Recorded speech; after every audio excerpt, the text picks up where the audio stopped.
اعوذ باللہ من الشیطان الرجیم بسم اللہ الرحمن الرحیم نحمدہ ونصلی ونسلم علی رسولہ النبی الکریم اما بعد فاعوذ باللہ من الشیطان الرجیم بسم اللہ الرحمن الرحیم اللہم صلی علی سیدنا و مولانا محمد وعلی آلہ وصحبہ وبارک وسلم۔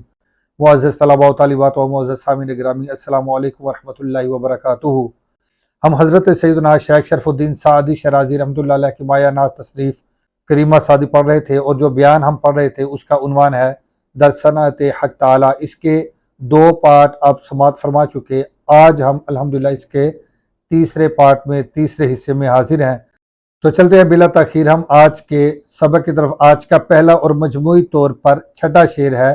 شیخ سعدی رحمۃ اللہ علیہ آپ فرماتے ہیں: یکے بر حسیر و یکے بر سریر، یکے بر حسیر و یکے بر سریر، یکے در پلاس و یکے در حریر۔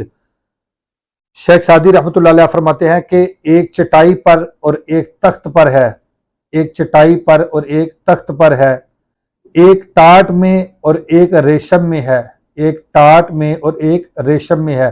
تو پہلے آپ اس کا لفظی ترجمہ سماعت کر لیں، دوبارہ ہم اس کا بامحاور ترجمہ کریں گے اور اس شعر کو سمجھیں گے۔ حسیر کا معنی چٹائی، اور اسی طرح سریر کا معنی تخت، اور لفظ آیا پلاس، اس کا معنی ٹاٹ، اور حریر کا معنی ریشم۔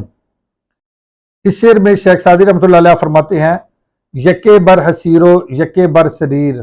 یہ اللہ پاک کی شان کریمی اور اللہ پاک کی شان بے نیازی ہے کہ کوئی تو چٹائی پر ہے، یکے بر حسیر، کوئی چٹائی پر ہے، و یکے بر سریر، اور کوئی تخت نشین ہے، تخت پر ہے، یعنی بادشاہ ہے، اور کوئی فقیر چٹائی پر بیٹھنے والا ہے۔ یکے در پلاس، کوئی اتنا غریب ہے کہ اس کو ٹاٹ کا لباس میسر آیا، ٹاٹ کے لباس میں وہ ملبوس ہے، اور ٹاٹ کے لباس میں اس نے اپنے تن کو ڈھانپا ہوا ہے۔ با یکے در حریر، اور کوئی اتنا امیر ہے کہ وہ ریشم کے قیمتی لباس میں ملبوس ہے۔ تو یہ اللہ تعالیٰ کی شان کریمی اور شان بے نیازی ہے، اور یہ شان عطا ہے کہ کوئی کسی حالت میں ہے اور کوئی کسی حالت میں۔ چلتے ہیں اگلے شعر کی طرف۔ آج کا دوسرا اور مجموعی طور پر 7واں شعر ہے۔ شیخ سعدی رحمۃ اللہ علیہ فرماتے ہیں: یکے بے نواؤ یکے مالدار، یکے نامرادو یکے کامگار۔ آپ فرماتے ہیں کہ ایک بے سر و سامان ہے اور ایک مالدار ہے، ایک نامراد اور ناکام ہے اور ایک کامیاب ہے۔ اب اس کا لفظی ترجمہ سماعت کر لیں۔ بے نوا کا معنی بے سر و سامان ہونا، مالدار کا معنی دولت مند ہونا، نامراد کا معنی ناکام یا بے مراد، اور اسی طرح کامگار، اس کا معنی ہے کامیاب۔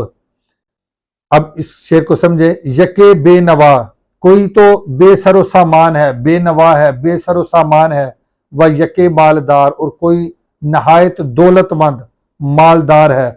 یکے نامراد، کوئی تو نامراد اور بے مراد اور ناکام ہے اور ناکامی کی زندگی بسر کر رہا ہے۔ وہ یکے کامگار، اور کوئی کامیابی کی بلندیوں کو چھو رہا ہے، کوئی کامیاب ہے۔ اسی طرح اگلے شعر میں فرماتے ہیں: یکے در غناؤ یکے در عنا، یکے را بکاؤ یکے را فنا۔ شیخ سعدی رحمۃ اللہ علیہ فرماتے ہیں ایک مالداری میں ہے، یعنی دولت مند ہے، غنا میں غنی ہے، دولت مند ہے، وہ یکے در عنا، اور کوئی مشقت میں ہے، محنت میں ہے، تکلیف میں ہے۔ یکے را بکاؤ یکے را فنا، ایک کے لیے بقا ہے اور ایک کے لیے فنا ہے۔ پہلے آپ اس کا لفظی ترجمہ دیکھ لیں۔ غنا کہتے ہیں مالداری کو، اور انا کہتے ہیں محنت کو، مشقت کو، تکلیف کو۔ اسی طرح بقا کا معنی زندگی اور فنا کا معنی موت۔ شیخ سعدی رحمۃ اللہ علیہ فرماتے ہیں یکے در غنا، کوئی شخص تو غنا میں ہے، غنی ہے، مالدار ہے، دولت مند ہے، وہ یکے در عنا، اور کوئی محنت میں، مشقت میں اور تکلیف میں مبتلا ہے۔ پھر فرماتے ہیں یکے را بقا، کوئی ایسا بھی ہے کہ جسے بقا حاصل ہو رہی ہے، یعنی زندگی حاصل ہو رہی ہے۔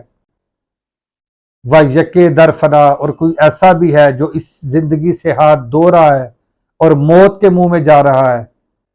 کسی کو زندگی مل رہی ہے اور کسی کو فنا یعنی موت مل رہی ہے۔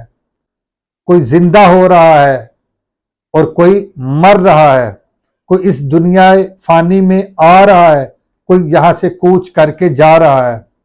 تو یہ ہے کہ ہر ایک کے مختلف درجات ہیں۔ یہ اللہ تعالیٰ کی شان کریمی اور اس کی شان بے نیازی ہے۔ آج کے لیے اتنا ہی کافی ہے۔